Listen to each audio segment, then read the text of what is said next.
Alright guys, I'm Kelly. I'm down here at the Whiskey. We're going to make a Whiskey Tango Foxtrot today. So first, I'm going to get your container with ice. We're going to start with our Whiskey Tango bourbon. We're going to do 1.25 ounces of this.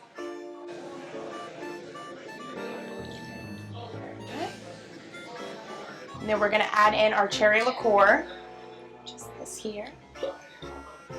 Just going to do 1/4 ounce of this.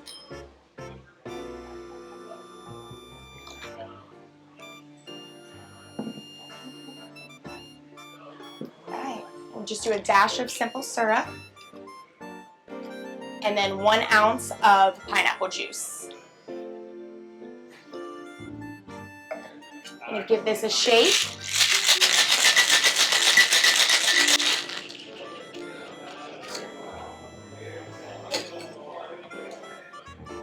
Strain this over a cherry garnish.